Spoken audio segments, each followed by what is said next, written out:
하나님의 말씀 보겠습니다. 빌레몬서 1장 8절부터 12절까지 말씀이 되었습니다. 신약성경 352페이지입니다. 빌레몬서 1장 8절부터 12절까지 말씀입니다. 자신을 알고 봉독합니다. 이러므로 내가 그리스도 안에서 많은 담력을 가지고 내게 마땅한 일로 명할 수 있으나 사랑을 인하여 도리어 간구하노니 나이 많은 나 바울은 지금 또 예수 그리스도를 위하여 갇힌 자 되어 갇힌 중에서 낳은 아들 오네시모를 위하여 내게 간구하노라. 저가 전에는 내게 무익하였으나 이제는 나와 내게 유익함으로 내게 저를 돌려보내노니 저는 내 신복이라. 아멘.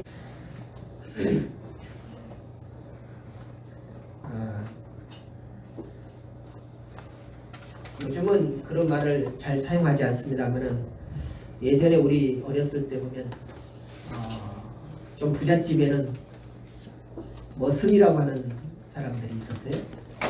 또 다른 말로는 마름이라고도 얘기를 합니다. 그래서 가진 것이 없어서 또 먹을 것이 없어서 남의 집에 마치 종살이 하는 것처럼 그렇게 살아가는 사람들을 말하는 그런 용어죠.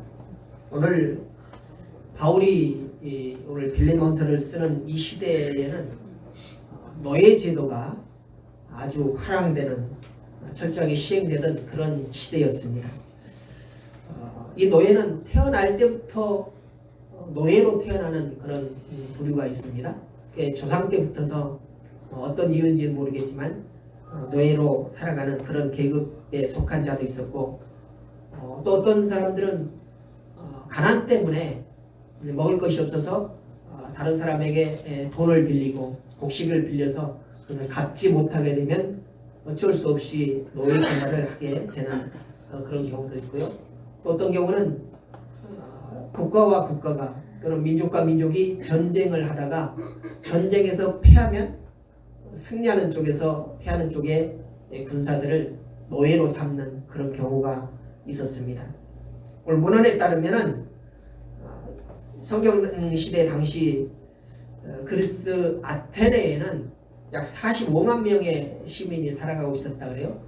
거기에 약 2만 명이 자유인이었고, 그다음에 한 3만 명은 외국인, 이방인이었고요. 나머지 40만 명은 노예로 살아가는 그런 사회였다라고 이렇게 말하고 있습니다. 오늘 본문에 등장하는 오네시모가 어떤 이유 때문에 노예로 살았는지 알 수 없지만은 그는 빌레몬의 노예였고 또 빌레몬에게 잘못을 저지르고 빌레몬의 집을 도망쳐 나가는 그런 일이 있었다는 것입니다. 오늘 오네시모는 빌레몬이 사는 이 골로새에서 도망쳐서 약 1500km나 되는 로마까지 도망을 가서 살았던 것입니다. 로마에 도착한 그는 하나님의 놀라우신 역사심을 입어서 바울을 만나게 된 거죠. 두 사람은 로마 감옥에서 만났고 오네시모는 바울을 통해서 복음을 듣고 예수 그리스도를 구세주로 맞이하는 그런 일들을 만나게 됩니다. 이것 때문에 오늘 바울은 오네시모를 10절에 보니까 갇힌 자 중에 낳은 아들이다 라고 이렇게 말하고 있어요. 그래서 자유로운 상태에서 그렇게 얻은 사람이 아니라 감옥에 있는 상태에서 복음을 전해서 그가 복음을 접하고 하나님을 믿는 그런 일이 있었다는 것이죠. 공교롭게도 바울은 골로새에 있는 이 빌레몬을 잘 알고 있는 그런 사람이었습니다. 골로새에서 전도할 때 빌레몬을 전도를 했고 빌레몬은 그 전도를 받고 골로새 교회의 지도자적인 그런 입장에 있는 상황이었습니다. 오늘 바울은 감옥에서 오네시모와 대화를 나눈 중에 오네시모가 그의 주인 빌레몬에게 잘못을 행하고 도망쳐 나왔다라고 하는 사실을 알게 되었습니다. 바울은 나중에 오네시모가 감옥에서 풀려날 때 그에게 빌레몬이 있는 골로새로 도망가라, 도망이 아니라 다시 돌아가라 라고 이렇게 권면을 하고 있습니다. 오늘 빌레몬서를 읽어보면 오네시모 외에 7사람이 언급이 됩니다. 바울, 디도, 에바브라, 마가, 아리스다고, 데마, 누가. 근데 이 편지에서 오늘 편지에서 가장 중요한 사람이 바로 오네시모입니다. 그래서 주인공이다라고 이렇게 보여지죠. 그리고 빌레몬서에서 가장 중요하게 여겨지는 말씀은 오늘 읽었던 11절의 말씀입니다. 저가 전에는 내게 무익하였으나 이제는 나와 내게 유익함으로 라고 하는 그런 말씀이죠. 그래서 오늘 복음이면 복음이 사람을 유익하게 만든다 라고 하는 그런 제목을 삼았습니다. 오네시모는 이 말씀에 의하면 전에는 무익한 존재였다 라고 하는 것이죠. 오늘 우리 모두가 전에는 무익한 존재였습니다. 아니 지금도 무익한 존재로 살아가고 있는지 모릅니다. 그러나 그 무익한 존재로 계속해서 살아가서는 안 되겠죠. 그러나 이제 그 바울과 빌레몬에게 유익한 존재가 되었다라고 성경은 우리에게 증언해주고 있습니다. 무엇보다도 사람에게가 아니라 하나님께 유익한 존재가 되었습니다. 무익과 유익 사이에는 오네시모가 변화되었다는 것이죠. 변화가 있었기 때문에 그는 전에는 무익하였지만 지금 현재는 유익한 사람이 되었다라고 말하고 있습니다. 오네시모가 과거에는 주 예수 그리스도께 무익한 존재였지만 이제는 예수 그리스도께 유익한 존재가 되었다라고 하는 것이죠. 여러분 우리 자신들을 한번 돌아봅시다. 우리는 처음 날 때부터 세상에 유익한 존재였는지, 우리는 우리의 인생을 돌아보면 참 허무하게 살았다, 허망하게 살았다, 잘못 살았다라고 하는 그런 후회함이 많은 사람들이 참으로 많습니다. 그것은 바로 무익한 삶을 살았다라고 하는 그런 존재겠죠. 오늘 여기서 우리는 에베소서 2장 3절을 보니까 전에는 우리도 다 그 가운데서 우리 육체의 욕심을 따라 지내며 육체와 마음에 원하는 것을 하며 다른 이들과 같이 본질상 진노의 자녀였더니, 에베소 교회를 향하여서 보낸 편지에서도 바울이 그 고백을 보니까 전에는 우리 모두가 다 진노의 자녀였다. 진노의 자녀라면 사탄에 속해 있는 그런 사람이었다는 거죠. 다시 말해서 하나님 편에서 봤을 때 너무나도 무익한 존재들이었다라고 하는 것을 고백하고 있는 것입니다. 우리는 여기서 오네시모가 골로새에 도착해서 빌레몬을 만날 때의 장면을 한번 상상해 보기를 원합니다. 어느 날 저녁 빌레몬의 집 문 앞에 두 사람이 있어서 문을 두드리고 있는 그런 광경입니다.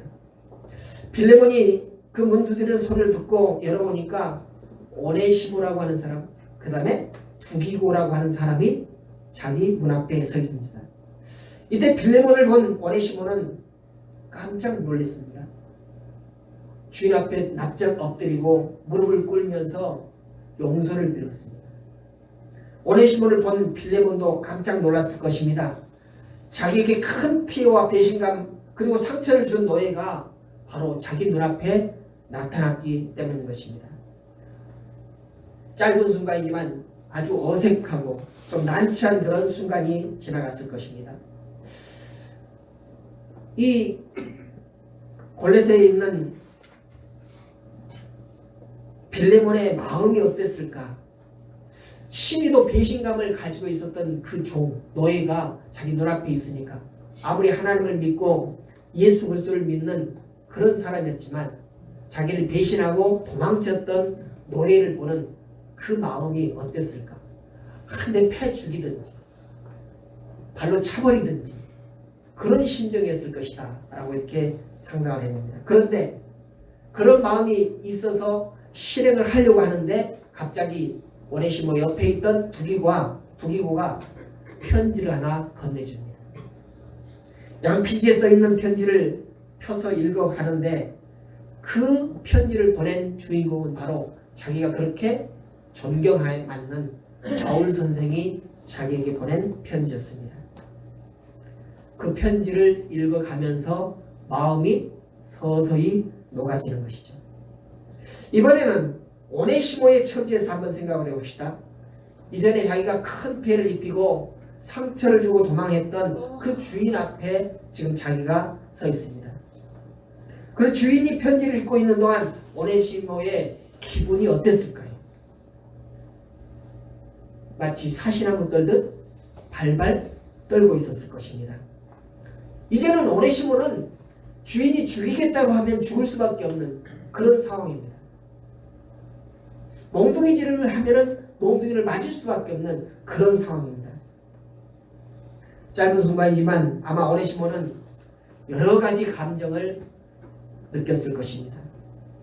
오늘 바울이 쓴 편지 내용 중에 빌레몬의 시선을 사로잡는 그런 내용이 있어요. 아까도 말씀드렸습니다. 11절이죠. 같이 한번 읽어보겠습니다. 11절입니다. 시작.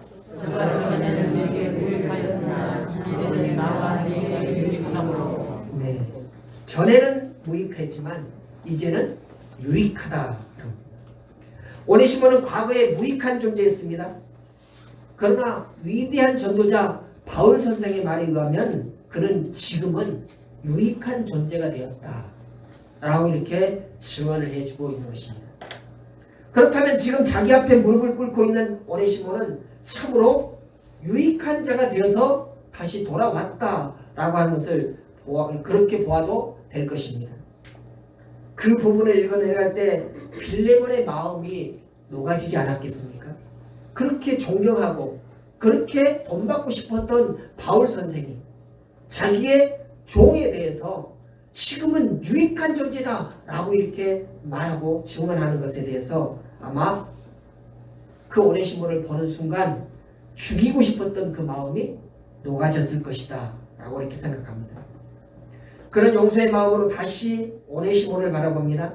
그리고 따뜻한 미소 그리고 마음으로 그를 부둥켜 안고 울었을 것이다 라고 이렇게 생각이 되어집니다. 결국 그들은 그리스도 안에서 주인과 종이 아니라 이제는 친구와 같은 그런 동역자가 되었다는 것입니다. 이 놀라운 결과가 어디서 시작이 되었을까? 11절을 원문으로 보니까 아크레스토스라고 이렇게 나옵니다. 그것은 무익하다라고 하는 말을 아크레스토스. 이 오네시모가 이런 아크레스토스 하던 오네시모가 유크레스토스 되었다는 것입니다. 유크레스토스는 유익하다라고 하는 그런 단어입니다. 그러니까 이 아크레스토스에서 R을 떼면 크레스토스가 되는데 크레스토스는 쓸만하다라고 하는 말이에요. 쓸만하다라고 하는 이 말에다 R을 붙이니까 아크레스토스 돼가지고 아니다라고 합니다. R은 아니다라고 하는 의미입니다. 그러니까 쓸만하지 아니하다. 다시 말해서 무익하다라고 하는 그런 말입니다. 마치 복음이라고 하는 단어가 유앙겔리온이라고 하는데 소식이라고 하는 말은 겔리온이라고 하는 말이에요. 거기다 유자를 붙이니까 복된 소식이라고 말하는 것처럼 그 아크레스토스라고 하는 아자를 빼고 거기다가 유자를 붙였어요. 그리고 유크레스토스라고 하니까 쓸만한데 아주 좋은, 아주 귀하게, 존귀하게 쓸만하다. 다시 말해서 유익한이라고 하는 말이 되었다는 거죠. 그러니까 무익한 아크레스토스가 유크레스토스로 변화되는 그런 광경을 오늘 11절에서 우리는 보게 되는 것입니다. 이 말에 따르면 오네시모는 해를 끼치는 그런 사람이었지만 이제는 쓸만한 사람 정도가 아니라 아주 소중하고 귀하고 예수 그리스도를 위한 반드시 필요한 그런 사람이 되었다라고 하는 그런 말인 것입니다. 그래서 그 유능한 유익한 사람으로 변화된 이 오네시모를 지금 사도 바울이 보증해주고 있는 것입니다. 지금 바울이 쓰는 이 헬라어 단어는 특별한 용어로서 주로 사회적인 관계에서 사용되어지는 용어입니다. 즉 오네시모는 가정과 교회와 사회에서 극악무도하게 해로운 자였다는 거죠. 주인을 배신하고 떠나버린 사람에게 상처를 입히고 그렇게 가버린 해로운 자였지만 오늘 복음으로 인하여서 바울을 통해서 복음을 받아들임으로 변화되었고 그가 유익한 자가 되었다라고 하는 것입니다. 오늘 바울의 고백을 보니까 네게나 내게나 소중한 존재다라고 이렇게 말해요. 네게는 뭐예요? 빌레몬을 얘기하고 내는 바울을 얘기합니다. 두 사람 다 복음을 위해서 지금 살아가고 있는 사람입니다. 전에는 오네시모가 그 복음을 위해서 아무짝에도 쓸모없는 무익한 존재였지만 오늘 그가 복음을 받아들이고 변화되어서 더 이상 나무랄 수 없는 그런 복음을 위해서 필요한 자가 되었다라고 하는 것입니다. 그 귀중한 사람이 되었다는 것은 바로 하나님 나라에 귀중하고 복되며 유익한 사람이 되었다라고 하는 것을 말하는 것입니다. 주님께서 오네시모의 변화를 통해서 구원받은 자의 모습에 대해서 가르쳐 주십니다. 바로 사람과 하나님과 사람에게 있어서 무익했던 자가 유익한 자로 변화되는 것입니다. 오네시모는 노예였고 주인의 재물을 훔친 자였고 또 주인의 마음에 상처를 준 자였습니다. 그런 그가 복음으로 인하여서 하나님을 믿게 되었고 유익한 자로 변화되었다는 것이죠. 사람의 능력으로 그렇게 할 수 없다는 것입니다. 세상적인 어떤 것으로는 그렇게 변화될 수가 없다는 것입니다. 오직 유일하게 무엇으로만? 복음을 받아들임으로, 복음을 접함으로만 변화될 수 있다는 것입니다. 이처럼 사람에게는 두 가지 중요한 관계가 있습니다. 하나님과의 관계 그리고 이웃과의 관계입니다. 복음으로 변화되기 전 모든 인간은 하나님과 이웃과의 관계가 바르지 못했습니다. 하나님 앞에서는 죄인이고 이웃과는 단절된 그런 상태로 살아가는 존재가 바로 죄악된 인생이죠. 근데 복음으로 변화된 사람은 하나님과 이웃과의 관계가 회복되어서 올바르게 되며 무익한 자가 변하여 유익한 자로 되어지게 된다는 것입니다. 그리고 하나님과 이웃에 꼭 필요한 자가 되는 것이죠. 이것이 바로 복음의 능력인 것입니다. 무익한 자는 이기적이고 자기중심적이고 거짓과 도적질과 간교함이 넘쳐나는 그런 사람입니다.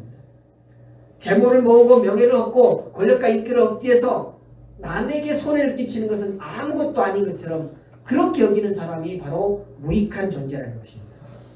또 사회를 살아갈 때도 질서를 깨뜨리고요. 또 하나님께는 영광을 가리우는 그런 삶을 사는 사람들이 바로 무익한 자다. 요즘에 지하철에서 폭력 사태가 많이 일어나요. 왜 두드러지게 그런 폭력 사태가 일어난가 봤더니 마스크 때문에. 옛날에는 마스크 쓰든지 안 쓰든지 아무 상관이 없었거든요. 근데 요즘은 마스크를 안 쓰니까 폭력이 유발이 되어지고 있잖아요. 근데 국가에서는 행정적으로도 반드시 마스크를 써라 라고 이렇게 명령하고 있습니다. 이제는 이 사람이 많이 모이는 곳에서 마스크를 쓰지 않으면 과태료를 물어요. 얼마나요? 13만 원인가요? 아주 세죠, 과태료가. 그럼에도 불구하고 굳이 지하철에서 나는 건강하니까, 나는 깨끗하니까 하면서 마스크를 안 썼다가 많은 사람들로부터 지시를 받고 결국에는 폭력이 일어나는 그런 사람들은 마치 무익한 존재 아니겠습니까?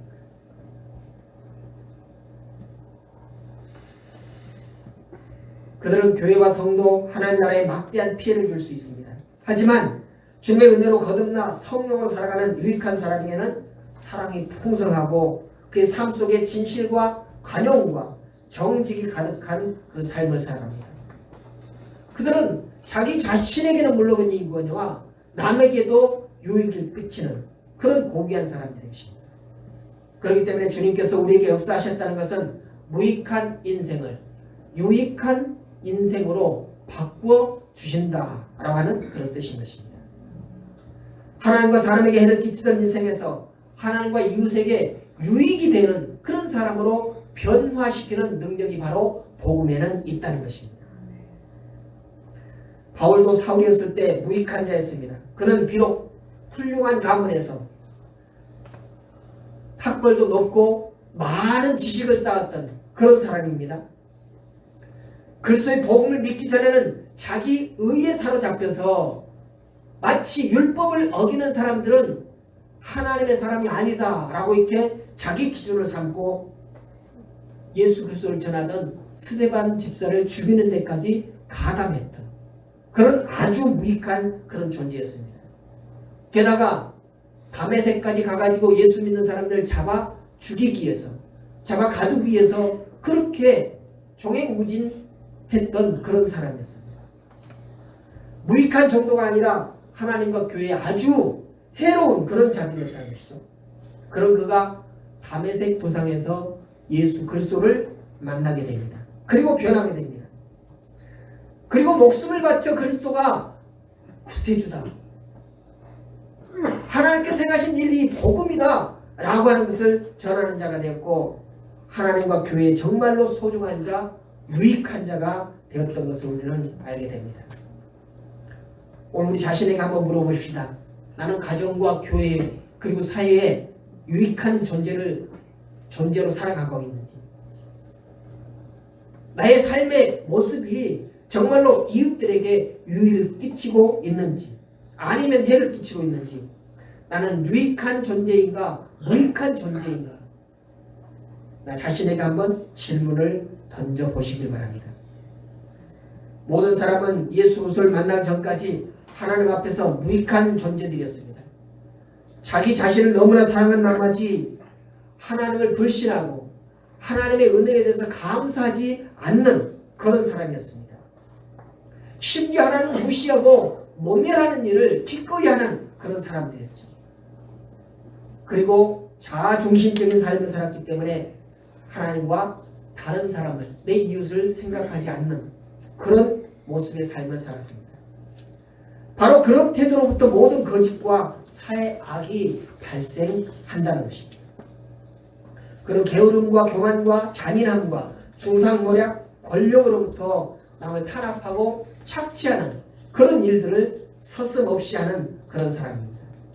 심지어 하나님을 대적하는 더러운 악에 동참하기도 하는 것이죠. 소돔과 고모라를 보십시오. 하늘의 불 심판을 받아서 멸망하고 말았습니다. 그들은 하나님을 없이 여기고 하나님이 없는 것처럼 살았기 때문에 결국 심판을 받고 말았다는 것입니다. 노아 때에 노아 가족을 제외한 많은 사람들이 있었습니다.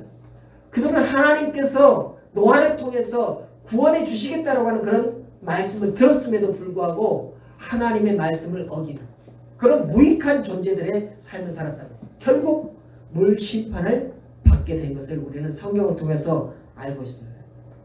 그들은 모두 하나님을 대적하고 지독하게 무익한 존재가 되는 일에 앞장서고 찬동하는 그런 일들을 했다는 것이죠. 또한 하나님의 복음을 대적했던 바벨 지역을 한번 보십시오. 하나님과 동등한 삶을 살겠다고 바벨 탑을 쌓았던 그들의 결과는 어땠습니까? 결국 탑도 무너지고 하나로 통일되었던 말이 다 나뉘어지는 그런 일들을 만나게 되었다는 것입니다. 그래서 무익한 공동체의 본보기가 바로 바벨 공동체다라고 이렇게 말할 수 있습니다. 또한 하나님의 그러나 게으르고 악하며 무익한 자들을 할지라도 예수 그리스도를 만나면 변화됩니다. 오늘 성경의 본문에 나오는 주인공 오네시모가 그랬습니다. 아니, 오늘 살아가고 있는 우리가 그랬습니다. 우리가 과거에는 무익한 존재였습니다. 하나님께도 이웃들에게도. 오늘 오네시모는 주 예수 그리스도 보혈로 인하여서 성령을 거듭난 자들의 삶의 특징을 여실히 보여주고 있습니다. 오네시모는 예수를 믿고 거듭난 이후에 바울을 따랐고 그리고 하나님의 말씀에 순종하기 시작을 했습니다.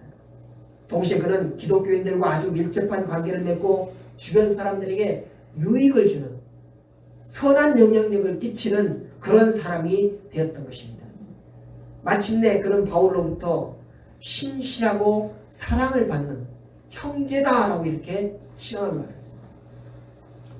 어디 감히 귀족 중에 귀족인 바울과 친구라고 하는 그런 말을 듣겠습니까? 노예를 거느리고 살아가던 이 빌레몬과 어떻게 친구가 되겠습니까?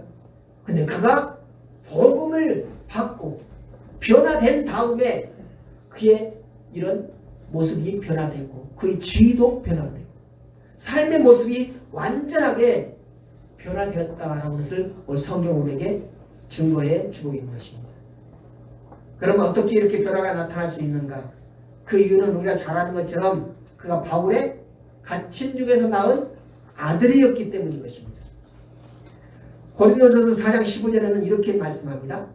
그리스도 안에서 일만 스승이 있으되 아버지는 많지 아니하니 그리스도 예수 안에서 내가 복음으로 너희를 낳았음이라. 사도 바울이 그 고난을 받으면서도 이곳 저곳을 다니면서 복음을 전한 이유가 뭡니까? 복음으로 낳기 위하여서.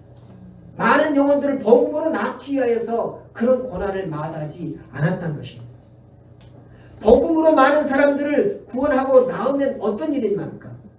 무익한 존재가 유익한 존재들이 되어지기 때문에. 그래서 오늘 바울은 자기의 수고로움을 수고롭다라고 하지 않냐고 기꺼이 그 헌신을 감당을 했다는 것입니다. 오네시모가 갇힌 중에서 낳은 아들이라고 불린 것은 바로 바울의 전도로 그가 그리스도를 믿게 됐기 때문인 것입니다. 그가 유익한 자로 변화된 비결은 주께 순종하여 복음을 전한 바울의 사역에 있습니다. 물론 오네시모가 바울을 만나게 하신 그분은 바로 예수님이시죠.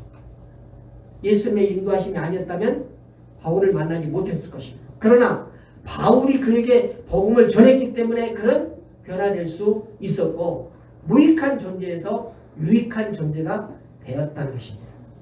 그래서 그는 바울을 만나고 복음을 전해 듣고 다시 새롭게 태어나게 됐던 것이죠.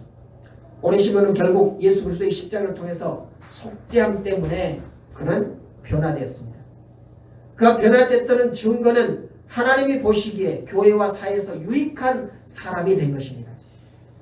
복음의 능력은 이것입니다.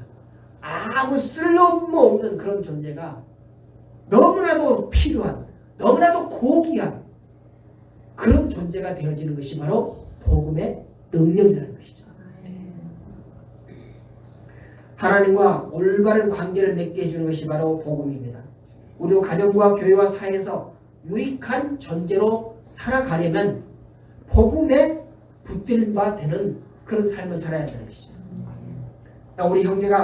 우리가 형제를 사랑하지 않으며 하나님과 사람에게 유익한 존재가 되지 못하고 있다면 진리를 우리 속에 두고 있다 할지라도 그것은 거짓된 것이라는 것입니다. 종교개혁자 루터는 이렇게 말했어요. 우리는 모두 주님의 오네시모이다. 우리는 모두 하나님 앞에 무익한 사람들이었으나 이제 주 예수 그리스도 안에서 하나님과 사람에게 유익한 자가 되도록 부름을 받았다. 여러분, 오늘 우리도 이 루터처럼 고백을 해야 됩니다. 내가 하나님 앞에서 오네시모입니다. 같이 해보십시다. 내가 오네시모입니다. 내가 오네시모입니다. 오네시모가 뭔데요? 무익한 존재였지만 복음을 받고 유익한 존재로 되어진 그 표본이 바로 오네시모라는 것이죠. 우리 삶이 그래야 합니다. 우리 인생이 그래야 된다는 거죠. 과거에 내가 무익했더니 아니면 지금 현재도 내가 무익하다면 복음으로 변화되고 유익한 존재가 하나님과 이웃들에게 가장 필요한 존재가 되어지는 것. 이것이 바로 오네시모의 삶의 표본이라는 것입니다. 사랑하는 성도 여러분, 우리는 나를 구원하신 주님께 얼마나 유익한 존재인지 다시금 나 자신을 돌아봐야 할 것입니다. 우리를 구원하시고 하나님의 나라와 이웃들에게 유익한 존재로 만들어주신 하나님의 뜻을 우리는 기억해야 할 것입니다. 가정과 교회 사이에서 어떤 유익을 끼치며 어떻게 살아갈 것인지에 대해서 우리 깊은 고민을 해야 할 것입니다. 그리고 그 내용을 붙들고 진심으로 기도하십시다. 하나님, 내가 오네시모가 되기를 원합니다. 내가 오네시모가 되기를 원합니다라고 하는 그런 간구가 있어야 될 것이라는 것입니다. 우리 모두가 오네시모가 되어서 하나님과 이웃들에게 유익한 그런 삶을 살며 또 나로 인하여서 선한 영향력이 펼쳐져 가는 그런 삶을 사는 것. 이것이 오늘 이 자리에 모인 우리 은진교회 모든 성도들 그리고 하나님을 믿는 모든 주님의 백성들이 이 오네시모의 삶을 본받아서 복음으로 인해서 변화되어지는 무익한 자가 유익한 자가 되어지는 그런 역사를 경험할 수 있는 삶을 살아갔으면 참 좋겠습니다. 아멘. 반드시 내가 오네시모가 되겠습니다 라고 이렇게 고백하고 결단하는 우리 모두가 되어서 하나님을 기쁘시게 드리는 그런 삶을 사시기를 주님의 이름으로 부탁을 드립니다. 아멘. 기도하겠습니다. 감사하신 아버지 하나님, 오늘 말씀을 통하여서 주께서 우리에게 뜻하시는 바가 무엇인지를 깨닫습니다. 하나님을 알지 못하고 예수 그리스도를 믿지 아니하던 우리는 전혀 무익한 존재였습니다. 그러나 복음을 접하고 예수 그리스도를 구세주로 영접한 이후에 우리는 유익한 존재가 되었음을 주님 고백합니다. 아버지 하나님, 이 모든 것들은 다 복음의 근원이었음을 믿사오니 우리가 복음을 외면치 않게 하여 주시옵시고 날마다 복음에 붙들림 바 되는 삶을 살아갈 수 있도록 인도하여 주시옵소서. 그래서 하나님과 이웃들에게 너무나도 필요하고 너무나도 고귀하고 선한 영향을 끼칠 수 있는 유익한 자의 삶을 살아갈 수 있도록 인도해 주시옵소서. 감사드리며 예수님의 이름으로 기도드렸습니다. 아멘.